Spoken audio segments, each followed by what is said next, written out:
Well, let's bring in our first guest, Deputy Nationals leader Perrin Davey. Perrin, welcome to the show and thank you for your time.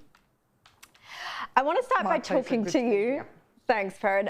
I want to start talking to you about the latest Newspoll. The Federal Coalition has pulled ahead of Labor for the first time in New South Wales. Now, this is big news. New South Wales is a key battleground state, as you would obviously be well aware.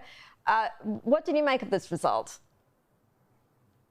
Well, what this result actually shows us is that people are now waking up to the lies and the broken promises of the Albanese government.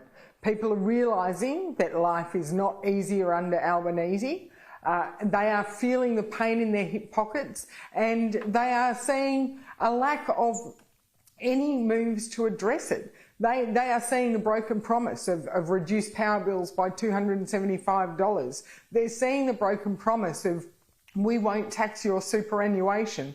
And they don't see any solutions coming from the Labor government. And thankfully, they are looking towards the coalition as a very credible alternative government. Well, it is good news in New South Wales and in Queensland too, where they poll very well.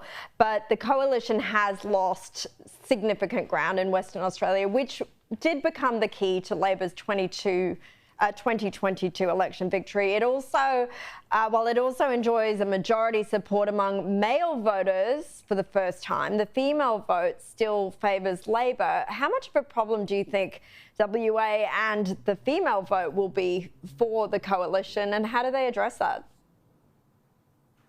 Well, I mean, the Newspoll, which is just one poll, and we always say the only poll that matters is polling day.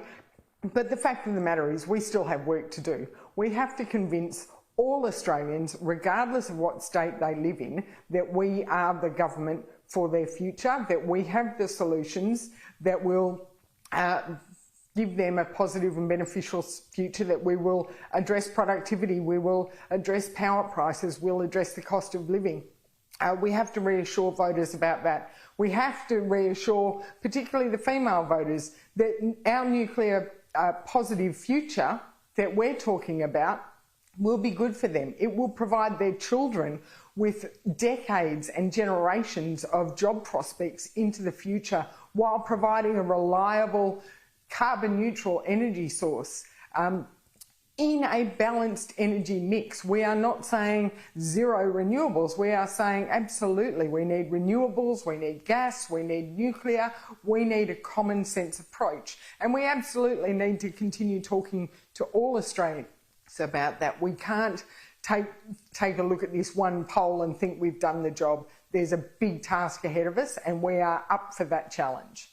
Well, I'm glad you brought up nuclear, and I do want to come back to that in a minute because there was some other polling that I referenced before which came out over the weekend as well on that. That was very interesting.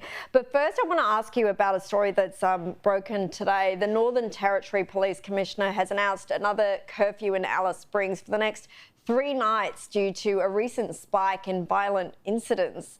How will the curfew affect residents of Alice Springs, both adults and children? Well, I mean, firstly, it's an absolute tragedy that it has come to this, again, in Alice Springs.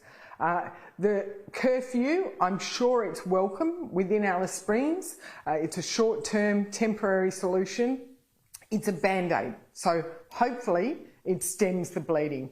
But what we need to see is we need to see policies that will actually address the issues that lead to this youth violence, the domestic violence that is prevalent in those communities, the reliance and dependence on welfare, and some of the community dysfunction. We need to actually see positive policies about that.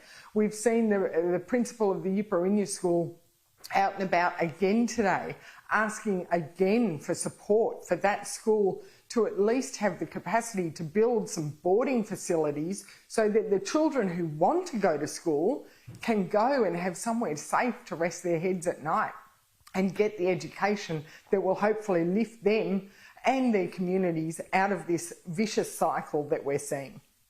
Yeah, it has been so sad and depressing to see some of the scenes that have come out of the Northern Territory, and especially across Alice Springs. And we'll be keeping a close eye on that curfew on Sky News. Let's go back to nuclear now, though. That poll that I mentioned, that shows an uptick in support for nuclear energy, and specifically in Teal seats, as only 23% of voters in Teal, Greens and Independent seats oppose it. Now, Perrin, what do you make of these numbers? It seems encouraging given for the coalition, given Peter Dutton's taking this nuclear policy to the next election, that more people maybe than expected are willing to accept the idea of it. Well, absolutely, and it actually comes as no surprise to me. When you look around the world at what is happening, the support for nuclear power around the world, we've had a newly elected Labor government in the UK that have again committed to increase nuclear power generation. We saw 22 nations at the COP28 meeting in Dubai last year sign a pledge to triple nuclear power generation. It is known technology, it is clean technology, it is zero emissions technology. And when we know that the Greens and Teal seats, the areas where the Greens and Teals hold their seats in those electorates, we know that a lot of those people are very concerned about ensuring we meet a carbon neutral future, but they also want to be able to turn their lights on. They're practical people, and I think that they are now, as we get closer to the time, they're actually looking at what's out there, and they're not seeing a clear linear pathway from the Labor government's all eggs in one basket, industrial scale, intermittent wind and solar only policy. I mean, our policy is not nuclear only. Our policy is a balanced mix right across the board of all technologies and future technologies that might come forward. But we know nuclear works, and I don't understand why Labor won't get on board.